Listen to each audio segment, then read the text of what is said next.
Merci, Monsieur Favennec. La parole est à Monsieur Jacques Craval pour le groupe RRDP pour 10 minutes.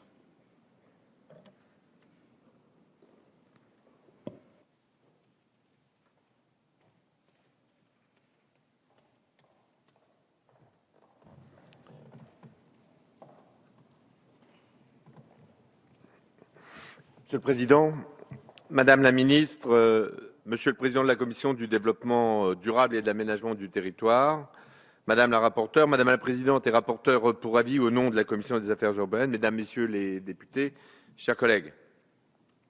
Un effort de pédagogie doit être fait car il ne suffit pas de dire qu'il faut protéger la nature parce que c'est beau. Une perte de la biodiversité est une menace pour l'humanité. Le point central est donc de bien faire comprendre aux citoyens le fonctionnement de l'écosystème. C'est par ces mots que s'exprimait Thierry Gauquelin, un de nos meilleurs spécialistes français de la biodiversité. Ces mots synthétisent parfaitement les enjeux majeurs du projet de loi relatif à la biodiversité qui nous rassemble aujourd'hui. C'est bien évidemment le rôle des scientifiques de renseigner les citoyens parce qu'ils apportent des éléments d'information nécessaires aux choix politiques.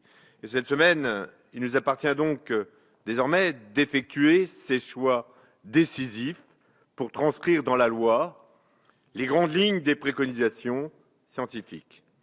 C'est peu dire que ce projet de loi est attendu depuis longtemps, non seulement par les acteurs de la biodiversité, mais également par nos concitoyens, dont nous savons qu'ils sont en France plus sensibles à la perte de cette biodiversité comparativement aux autres pays similaires, comme le montre l'enquête du CREDOC de 2013.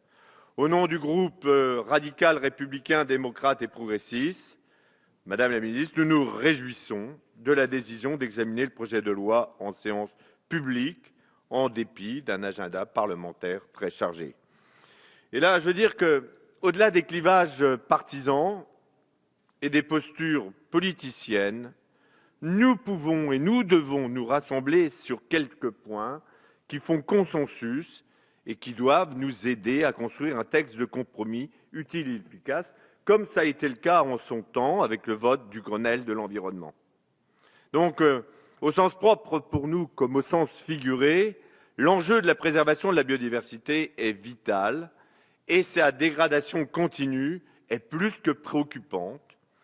Du fait de la diversité de ses paysages, de ses côtes, de sa présence dans de nombreux territoires sur notre planète, et en particulier dans nos outre-mer, la France, un des pays les plus riches en matière de la biodiversité mondiale, nous avons incontestablement de ce fait une responsabilité particulière face aux défis des relations entre les écosystèmes et les êtres humains. Le président de la République l'a d'ailleurs rappelé à plusieurs reprises, notamment au cours des conférences environnementales qui ont abouti à la mise en place de la stratégie nationale pour la biodiversité et au projet de loi que nous examinons. La principale problématique, à l'instar de celle du réchauffement climatique et des enjeux de la COP21, reste de trouver les bonnes réponses pour concilier à la fois et ensemble développement économique et respect des écosystèmes. Il y a urgence à trouver ces réponses, car en France, en Europe, mais comme partout dans le monde, l'extinction des espèces naturelles est plus rapide que jamais, en dépit des efforts et des actions déjà menées. Elles disparaissent à un rythme entre 100 et 1000 fois plus rapide que la norme évaluée sans activité humaine. Aujourd'hui, si nous avons progressé, seulement 10% des habitats des espèces et 11% des écosystèmes sont protégés par la législation européenne et se trouvent dans un état favorable. Ce phénomène, en grande partie imputable à des facteurs humains, a des effets indésirables sur de multiples fonctions écosystémiques. La réduction de la biodiversité déstabilise les écosystèmes, voire l'écosystème planétaire. Avec le changement climatique, la perte de la biodiversité constitue sans aucun doute un risque environnemental essentiel à l'échelle planétaire, avec des conséquences significatives en termes de bien-être social, de qualité de vie, de santé, l'alimentation, mais aussi bien sûr des paysages et des performances économiques. Car la biodiversité est nécessaire au développement durable. C'est la biodiversité qui donne les conditions de la fourniture de biens et de services vitaux, et notamment pour notre alimentation ou encore pour la captation du carbone, comme ça a déjà été dit. L'exemple souvent évoqué par Hubert Reeves, que je salue aussi à mon tour, astrophysicien et président de Humanité et Biodiversité, qui, sur le viaduc de Bio, disait que sans l'action des algues bleues, pour oxyder le fer dissous dans l'eau et produire les minerais, il n'y aurait pas de tableau d'acier possible pour soutenir cet ouvrage d'art. Si nous sommes confrontés à une crise économique, sociale et aussi morale, et si des questions de sécurité liées au terrorisme sont fondamentales, nous devons aussi nous rappeler que la croissance, l'emploi et la production sont liés à la préservation de la biodiversité, car une crise du vivant comporte aussi des coûts indirects, lourds et certainement sous-estimés. Pour faire face à ces enjeux, le projet de loi propose d'abord de redéfinir le rôle de l'État dans la protection de la biodiversité. Les députés du groupe de RDP sont attachés à la réaffirmation du rôle de l'État, où il s'avère nécessaire pour fixer les orientations stratégiques. Pour cela, le texte fixe pour objectif d'optimiser la gouvernance à travers la création d'un comité national de la biodiversité, un conseil national de la protection de la nature et surtout d'une agence nationale pour la biodiversité. Elle a pour but d'aider l'État dans la gestion des espaces naturels, de fournir une expertise et d'organiser la recherche. Le projet de loi a ainsi pour ambition d'inscrire dans la loi une définition exhaustive de la biodiversité en envisageant ces trois échelles: maintenir les écosystèmes, sauvegarder les espèces, mais aussi préserver notre patrimoine génétique.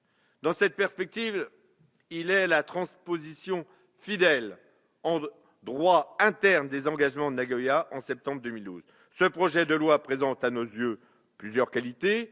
Il propose d'une part une simplification de la gouvernance, permettant à la fois d'accroître la lisibilité et de renforcer les actions en faveur de la biodiversité. Au nom du principe de proximité, il propose de créer des comités et agences de la biodiversité dans les régions, mais il est nécessaire que cette stratégie nationale soit aussi déclinée au niveau local selon des modalités précises et lisibles. C'est une des conditions de l'efficacité des actions visant à préserver la biodiversité du fait de la diversité des milieux. Au cours de l'examen en commission fin juin 2014, le projet de loi a été nettement enrichi. Et si plusieurs points ont été l'occasion de débats intenses, ce fut dans un état d'esprit de dialogue que nous espérons retrouver au cours de la séance publique.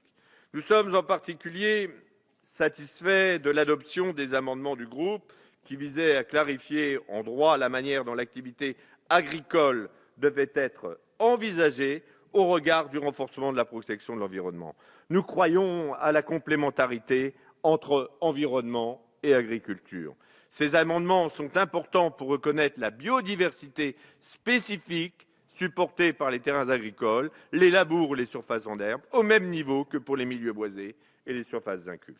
Ils comptent aussi pour favoriser la préservation des continuités écologiques en considérant que l'agriculture n'y fait pas obstacle d'une part, elle en constitue l'un des rouages essentiels. Ensuite, nous nous réjouissons de l'adoption des amendements qui améliorent les mécanismes de compensation, celui qui s'inscrit le principe de compensation au dernier ressort après les tentatives d'évitement et de réduction sur le principe ERC, éviter, réduire, compenser, et qui précise que cela doit se faire en faveur des espèces, des habitats naturels et des services et fonctions écosystémiques affectés, comme celui sur la possibilité de mise en place d'opérations favorables à la biodiversité dénommées réserves d'actifs naturels, ou encore l'obligation de recours à un opérateur pour les maîtres d'ouvrage qui sont manifestement incapables de compenser.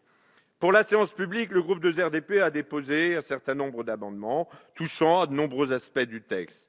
Nous aurons l'occasion d'en débattre au cours des journées d'examen, mais sachez d'ores et déjà que nous sommes globalement favorables à certaines des préoccupations exprimées par nos agriculteurs et nos chasseurs. Ce sont des acteurs de la biodiversité qui méritent d'être écoutés. Compte tenu de leur rôle décisif pour sa protection, compte tenu de leur attachement authentique à la nature, nous pensons qu'ils doivent être associés à la gouvernance.